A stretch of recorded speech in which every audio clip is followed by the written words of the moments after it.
কখনো কখনো এরকম মনে হয় যে কোথাও বসে আলাপ আলোচনা করার সময় অতিরিক্ত কথা বলার জন্য বা ইমোশনাল হয়ে একটু অনেক কিছু নিজের লাইফ সম্বন্ধে বলে ফেলেছেন, অতীতের, বর্তমানের, ভবিষ্যতের বা পার্সোনাল জিনিস। বন্ধু-বান্ধব বা অন্যান্য সোশ্যাল অ্যাকুয়েন্টেন্সেস যারা আছে, বসলেন হয়তো গল্প করতেছেন, একটু ইমোশনাল হয়ে অনেক কিছু বলে ফেললেন। তারপরে একটু পরে মনে হচ্ছে খামাখা অতিরিক্ত বলে ফেললাম, রাইট? এরকম মনে হয় না? এরকম একটা ফিলিংস হয়। তো সেটা অনেক সময় হয় ২ কারণে। একটা হয় আমরা বেশি বলে ফেলি নিজের সরলতা বা নিজের অতিরিক্ত কথা বলার টেনডেন্সির জন্য। আরেকটা অনেক সময় আমরা বলতে বাধ্য হই যে অনেকে ধরেন গল্প করতেছেন, আপনাকে জিজ্ঞেস করা শুরু করে আপনার পার্সোনাল লাইফ সম্বন্ধে, অতীত সম্বন্ধে, বর্তমান, ভবিষ্যৎ। এমনভাবে জিজ্ঞেস করতে থাকবে আপনি অনেকটা বাধ্য হয়ে রিলাক্টেন্টলি বলতে বাধ্য হন অনেক কিছু। কিন্তু পরে আপনার কাছে বিরক্ত লাগে যে এত কথা না বললেও হইতো। তো এই ফিলিংসটা হয় কেন হয় জানেন? এই ফিলিংসটা হয় এই কারণে, মানুষ সাধারণত যখন আপনার সম্বন্ধে জানতে চায়, অনেক কিছু জিজ্ঞেস করে অতীত, বর্তমান, ভবিষ্যৎ নিয়ে, পার্সোনাল লাইফ নিয়ে। আহ, এটা জানার পরেই দেখবেন আসলে যে রিয়াকশনটা হয় সেটা হচ্ছে কম্পেয়ার করার জন্য, কম্পিট করার জন্য, আপনাকে জাজ করার জন্য বা ক্রিটিসাইজ করার জন্য। দেখবেন বেশিরভাগ সময় মানুষ যখন আপনাকে জিজ্ঞেস করা শুরু করবে যে আপনার ম্যাট্রিক কোন বছরে, ইন্টারমিডিয়েট কি, বয়স কত, এটা কি, সেটা কি, নানা কিছু জিজ্ঞেস করে না, ফ্রেন্ডলি হিসাবেই জিজ্ঞেস করে। কিন্তু অ্যাজ সুন অ্যাজ আপনি ডিসক্লোজ এভরিথিং, দেখবেন যে সাথে সাথে মনের মধ্যে ক্যালকুলেশন শুরু হয়, আপনি কি বড় না ছোট, আপনি বয়স্ক না কম বয়স্ক, আপনি তার থেকে বেটার না ওয়ার্স, রাইট? আপনি কি করেন, আগে কি করেছেন। তো যতক্ষণ পর্যন্ত এই জিনিসগুলি আমরা না বলি আপনার অতীত সম্বন্ধে, বর্তমান সম্বন্ধে, it's not to hide, it just যতক্ষণ পর্যন্ত আপনার সম্বন্ধে একটা মিস্ট্রি থাকে, যতক্ষণ পর্যন্ত আপনার সম্বন্ধে বেশি কিছু জানা না যায়, ততক্ষণ আপনার প্রতি একটা অ্যাট্রাকশন থাকে। অ্যাট্রাকশনটা সবসময় থাকে হলো যতক্ষণ পর্যন্ত মানুষ কোনো কিছু না জানে বা যতক্ষণ পর্যন্ত একটা জিনিসের প্রতি কন্ট্রোল না আসে, ততক্ষণ মানুষের অ্যাট্রাকশন থাকে। এটা একটা হিউম্যান নেচার, রাইট? আপনি দেখবেন আপনার কোনো একটা জিনিস কেনার খুব শখ, ধরেন একটা গাড়ি কেনার খুব শখ।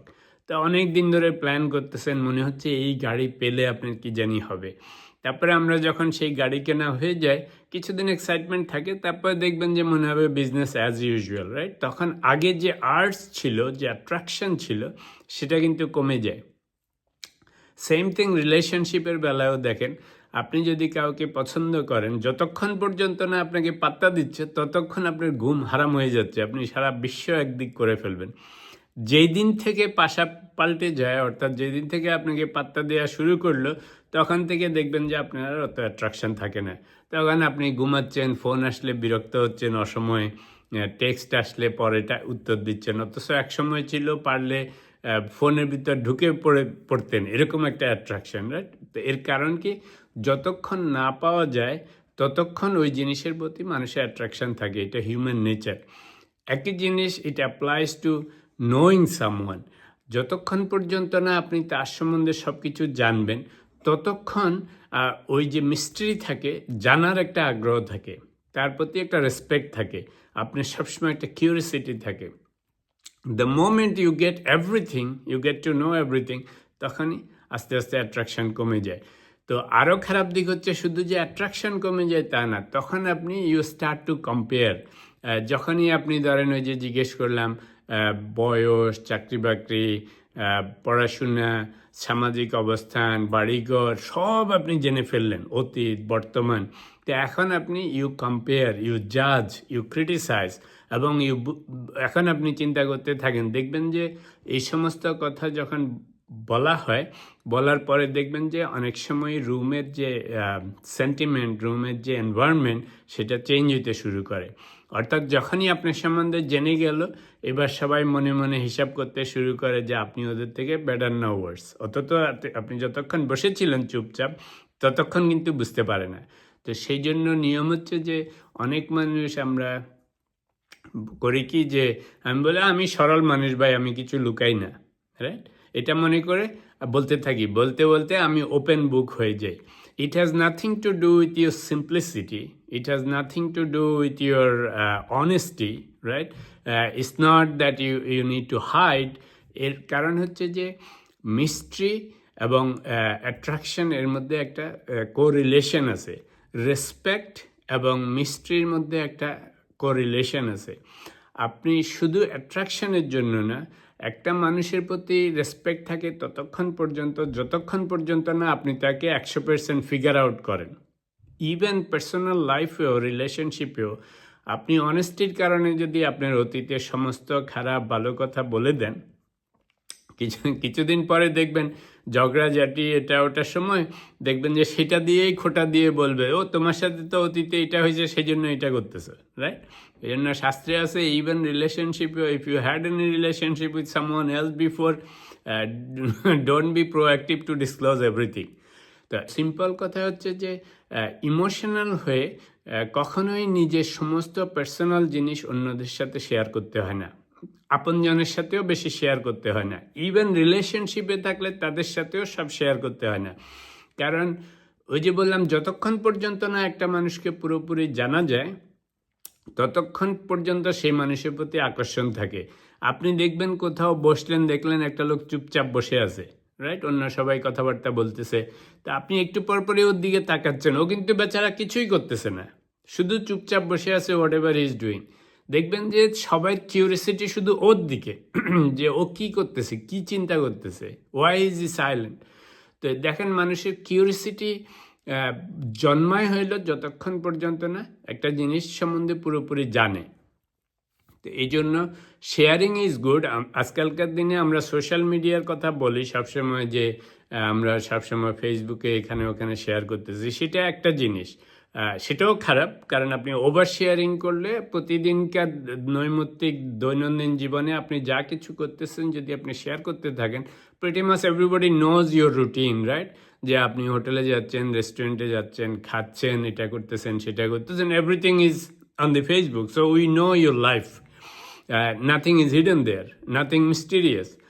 সেটা ব্যাড। কিন্তু ইমোশনালি আমরা যখন ফিজিক্যালি, পার্সোনালি, ইন পার্সন বিভিন্ন জায়গায় বসেও এই সমস্ত শেয়ার করা শুরু করি, in the name of simplicity, honesty, অথবা আমার লুকানোর কিছু নাই, এই সমস্ত বলে, তো এতে যেমন আপনাকে সিম্পল মনে হচ্ছে, কিন্তু হিউম্যান নেচার হচ্ছে জাজ করা।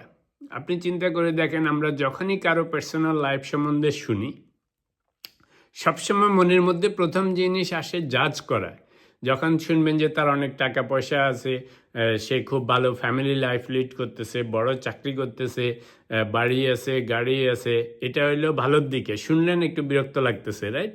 হিউম্যান নেচার, দেখেন জাজ করতেছি। কিন্তু আবার যদি শুনেন যে কেউ একটু ফাইন্যান্সিয়ালি এখন চ্যালেঞ্জের মধ্যে আছে, বা শুনলেন যে তাদের অন্য কোনো সমস্যা যাচ্ছে, কিংবা physically he is not feeling well now, অথবা একটু এল্ডারলি, অথবা অন্য কোনো সমস্যা যাচ্ছে, রাইট অ্যাওয়ে দেখবেন এই কথাগুলি জানার আগ পর্যন্ত তার প্রতি আপনার যে রেসপেক্ট ছিল, এই কথাগুলি জানার পরেই দেখবেন যে তার প্রতি আপনার রেসপেক্ট একটু কমে যাবে। স্বীকার করেন বা না করেন, it happens to everyone, right? যে কোনো মহলে বসলে যদি শুনেন somebody is doing really good, দেখবেন যে আপনার অ্যাটিটিউড ওর প্রতি চেঞ্জ হয়ে যাবে 1 সেকেন্ডে। আবার যদি শুনেন যে খুব দেখতে শুনতে ভালো, এতক্ষণ মনে হচ্ছিল জাদ্রের লোক, একটু পরে কথা শুনে মনে হলো না, একটু ফালতু টাইপ কথাবার্তা বলতেছে, বা আসলে তেমন কিছু নেই, দেখবেন যে 1 সেকেন্ডে আপনি তার প্রতি যে সম্মানটা ছিল মনে মনে, সেটা কমে যায়। তো এটার মানে হচ্ছে যে সিম্পল কথা, ইমোশনাল হয়ে অনেস্টির নামে, ওপেন বুকের নামে, সরলতার নামে, you should not disclose all your personal things even to the family members, because সব মানুষেরই, আমাদের হিউম্যান নেচার হচ্ছে জাজ করা। আমরা মানুষকে যখন কিছু জিজ্ঞেস করি, আসলে জানার কোনো আগ্রহ নেই, জানার আগ্রহ অন্যখানে, সেটা হচ্ছে to compare, to compete, to জাজ, টু ক্রিটিসাইজ। সো যতক্ষণ পর্যন্ত আপনি না বলবেন ততক্ষণ এই জিনিসগুলি ঘটবে না। আপনি যখনই সব বলে ফেলবেন ওপেন বুকের মতো, তখনই আপনাকে এই সবগুলির মধ্যে পড়তে হবে। তো যারা জিজ্ঞেস করে সেটা যেমন অনুচিত, আর বলাটাও অনুচিত। সবসময় কন্ট্রোল ইউর ইমোশন।